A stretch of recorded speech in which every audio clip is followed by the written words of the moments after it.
Film के शुरुआत में हम डेविड नाम के आदमी को देखते हैं जिसके पास ड्रैगन नाम का आदमी अपने साथियों के साथ आता है और फिर वो उससे कहता है कि अगर तुम मेरे लिए वो सफेद मूर्ति ले आए तो जो तुम चाहोगे वो मैं तुम्हें देने के लिए तैयार हूँ। जिस पर डेविड कहता है कि ये तो मेरे बाएं हाथ का खेल है, मैं अपनी 4 सबसे खतरनाक योद्धा के साथ मिलकर आराम से उस मूर्ति को चुरा लूंगा। जिसी आश्वासन के साथ ड्रैगन वहाँ से चला जाता है। अब अगले सीन में हम चैन और एलेक्स नाम के 2 हवलदार को देखते हैं जो नदी किनारे मछलियाँ पकड़ रहे थे। वहाँ जेसन नाम का डॉक्टर आकर उन दोनों से ये कहता है कि मैं यहाँ नया आया हूँ, लेकिन वो आगे कुछ कह पाता उससे पहले चीन उसे धमकाते हुए कहता है कि यहाँ कोई गड़बड़ी करने की कोशिश मत करना, हम पुलिस वाले तुम्हें जेल में डाल देंगे। जो इतना कहने के बाद वो दोनों वहाँ से चले जाते, जो देखकर जेसन थोड़ा हैरान हो जाता है कि मैंने तो इन्हें कुछ कहा भी नहीं, जिस पर ये लोग मुझे ऐसे धमकी देकर चले गए।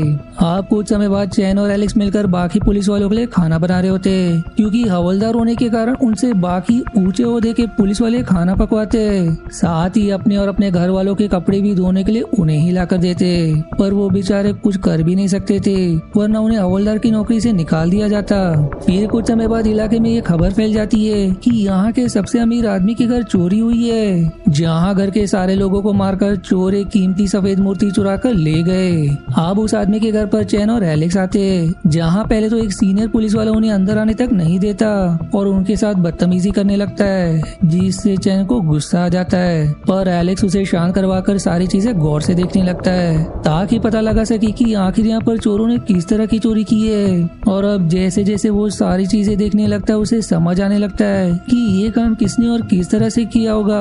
और इस बारे में वो चैन को भी बताता है कि इन्हें सिर्फ हथियार से नहीं बल्कि जादू से भी मारा गया है, क्योंकि कुछ लोगों को अंदरूनी चोट आई है लेकिन उन्होंने अपने कान बंद किए, मानो किसी खतरनाक धुन का प्रयोग किया गया हो। और ऐसी खतरनाक धुन सिर्फ एक ही महिला के पास है जिसका नाम सोफी है और वो एक वीच है। साथ ही सभी की हत्या 4 लोगों ने मिलकर की है, जिसमें से 4 के बारे में मैं तो जान चुका हूँ, लेकिन आखिरी वाले के बारे में मैं नहीं जान पा रहा कि वो कौन है। अब कुछ देर बाद वहाँ पुलिस डिपार्टमेंट के सबसे ऊंची पोस्ट वाला आदमी आता है जिसे सभी कैप्टन कहते हैं। तब एलेक्स उसे एक कपड़ा देता है जिसमें उसने हत्याओं के बारे में सारी चीजें लिखी थी, साथ ही उसने ये भी लिखा था कि उसका हत्याओं को लेकर क्या मानना है और इन सारी हत्या के पीछे कौन है। इसलिए कैप्टन वो कपड़ा अपने पास रख लेता है। पर अब वो अपने असिस्टेंट जिम से आकर कहता है कि मुझे एलेक्स और चैन पर ही शक है, क्योंकि बस नजर से देखकर इतनी चीजों का पता कैसे लगाया जा सकता है, इसलिए तुम तुरंत इन्हें जेल में बंद कर दो।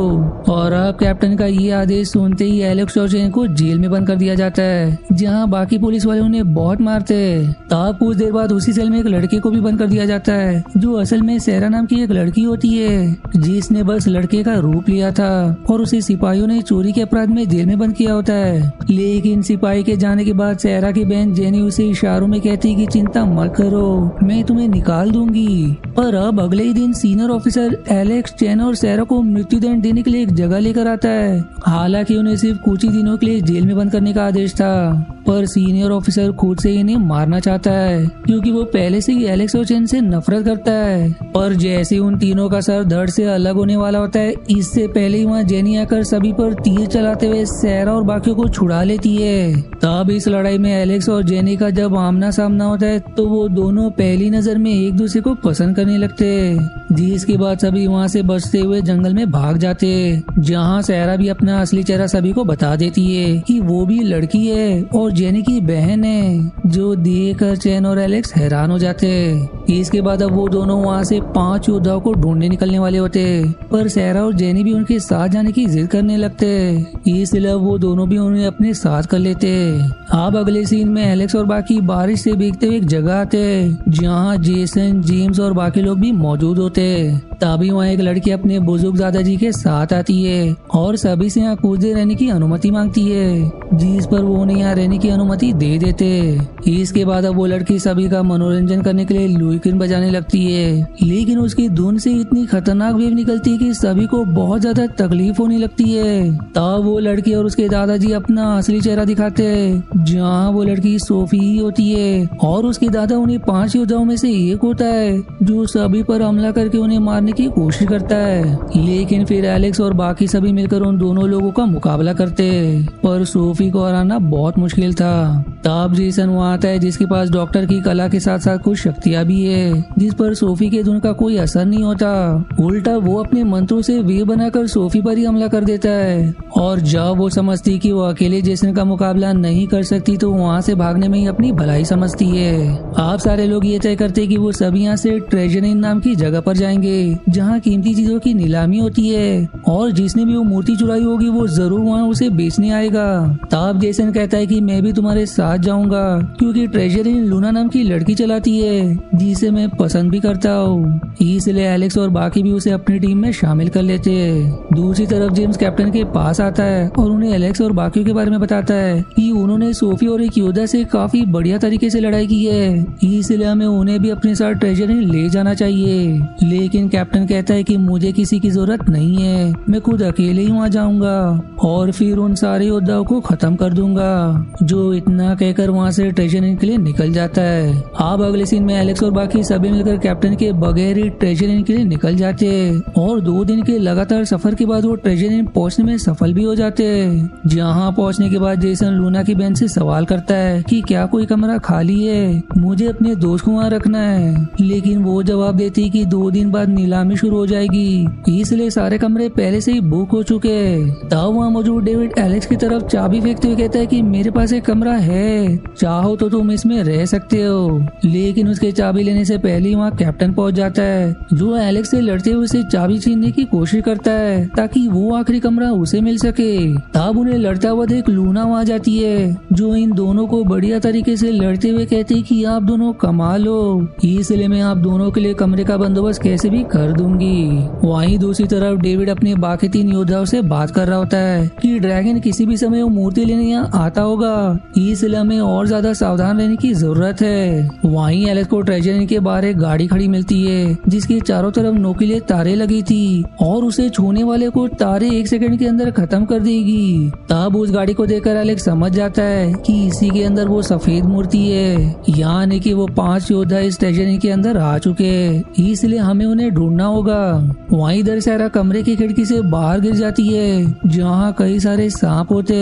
तब उसे बचाने के लिए एलेक्स और जेनी चेन को भी वहाँ ढकल देते ताकि वो सारा को बचाकर उसकी नजर में हीरो बन जाए, क्योंकि दोनों भी एक दूसरे को पसंद करने लगे थे। पर तब वो सांप बेचारे चैन के पूरे शरीर को डस लेता है जिससे वो दर्द में चिल्लाने लगता है, लेकिन सही समय पर लूना आकर दोनों को बचा लेती है। अब अगला दिन नीलामी वाला होता है। तब कैप्टन एलेक्स के पास आकर उससे कहता है कि मैंने देखा है कि तुम काफी समय से इस केस में लगे हो और वहीं मुझे बाद में पता चला कि तुम निर्दोष हो और मैंने तो तुम पर शक करके गलती की, इसलिए मैं तुमसे माफी चाहता हूँ। पर साथ ही मुझे तुम्हारी मदद भी चाहिए उन 5 योद्धाओं को पकड़ने में। अगर तुमने मेरी मदद की तो मैं तुम्हें सीनियर ऑफिसर बना दूंगा। पर इस पर एलेक्स कहता है कि मैं आपकी तरह कैप्टन बनना चाहता हूँ। तब कैप्टन कहता है कि ठीक है, मैं अपनी ही पोस्ट तुम्हें दे दूंगा। जो सुनकर एलेक्स खुश हो जाता है। इधर जेम्स शहर से और पुलिस वालों को बुलाने जा रहा होता है, पर तभी डेविड वहाँ आकर उसकी हत्या कर देता है। साथ ही पूरे इलाके के करीब बहुत ही बड़ा तूफान बढ़ रहा होता है, इसलिए सारे लोग उससे बचने के लिए ट्रेजरी के अंदर आ जाते हैं। दूसरी तरफ चेन किचन में आकर वहाँ के पहलवान जैसे बावर्ची को मारने की कोशिश करता है, क्योंकि एलेक्स ने उसे कहा था कि सारे लोगों की शराब में बेहोशी वाली दवा मिला दे। इसलिए उस पहलवान को बेहोश करने की कोशिश करता है ताकि शराब में दवा मिला सके। पर उन पहलवानों का शरीर लोहे जैसा था जिससे चैन की हाथों में चोट लग जाती है। पर तब भी चैन और सारा मिलकर बेहोशी वाले पाउडर की मदद से पहले सारे बावर्ची को बेहोश करते और फिर शराब में दवा मिला देते। और अब जैसे ही सारे लोग वो शराब पीते सभी बेहोश होने लगते, लेकिन डेविड और बाकी वो शराब नहीं पीते। वहीं अब डेविड अपने योद्धाओं के जरिए सभी पर हमला करने लगता है और इस लड़ाई में उसका साथ कैप्टन भी देता है, जिस चीज को देखकर एलेक्स समझ जाता है कि कैप्टन ही वो 5वां इंसान था जिसके बारे में उसे पता नहीं चल रहा था। और उसने ये सारा प्लान इसलिए बनाया ताकि एलेक्स और चेन को यहाँ लाकर फंसा सके, क्योंकि एलेक्स कैसे भी करके कैप्टन की सच्चाई सामने ला सकता था। तभी फिर वहाँ चैन और सारा आकर सभी पर बेहोशी वाली पाउडर छिड़क देते और मौका देकर वहाँ से भाग जाते, लेकिन जेनी वहीं फंस जाती है। फिर एलेक्स और बाकी ट्रेजरी के तहखाने में आकर लूना और जेसन का इलाज करते, क्योंकि डेविड और बाकियों से लड़ते हुए दोनों घायल हो गए थे। तब ठीक होने के बाद वो सभी सबसे पहले उन पहलवानों को डेविड और बाकियों से लड़ने भेजता है, जिसके बाद बाकी लोग भी वहाँ आकर उन योद्धाओं से लड़ना शुरू कर देते। जहाँ यहाँ सभी के बीच काफी घमासान लड़ाई होती है, पर आखिरकार वो सभी मिलकर उन 5 योद्धाओं को मारने में सफल हो जाते हैं। लेकिन तब उन्हें पता चलता है कि ड्रैगन किसी भी समय यहाँ पहुँच सकता है। इसलिए अब लूना सभी को एक प्लान बताती है कि बाहर बहुत तेज तूफान है, अगर तुम ट्रेजर की छत उड़ा दो तो ड्रैगन भी अपने साथियों के साथ तूफान के चपेट में आ जाएगा और तब तक बाकी तहखाने में छिपे रहेंगे, जिस पर सभी मान जाते। इधर ड्रैगन और उसके साथी जैसे ही ट्रेजर इन के अंदर आकर उन मूर्ति को लेने वाले होते, एलेक्स और बाकी बॉम्ब से छत उड़ा देते, जिससे अब तूफान ट्रेजर इन को भी अपने चपेट में ले लेता है, जिससे ड्रैगन उसके साथी हवा में उड़ते हुए दूर निकल जाते, क्योंकि अब तक तूफान बहुत ही ज्यादा तेज हो चुका था। तो वहीं एलेक्स और बाकी चेन को पकड़ कर लटके होते, लेकिन लूना की चेन छूट जाती है। तब उसे बचाने के लिए जेसन भी अपनी चेन छोड़कर उसके पास चला जाता है और इस तरह से वो दोनों भी तूफान का शिकार होकर एक साथ मारे जाते। फिर अगली सुबह तक तूफान खत्म हो जाता है। तब सभी एलेक्स के पास आकर उसे संभालते, जिसके बाद वहाँ से अपने घर के लिए निकल जाते। जिससे मिक्स फीलिंग के साथ ये मूवी यहीं समाप्त हो जाती है। आशा है आपको मेरी एक्सप्लेनेशन पसंद आई। यदि हाँ तो प्लीज वीडियो को लाइक करना और चैनल को सब्सक्राइब करके सपोर्ट करना ना भूलें। मिलते हैं अगले एक्सप्लेनेशन वीडियो में, तब तक के लिए धन्यवाद दोस्तों।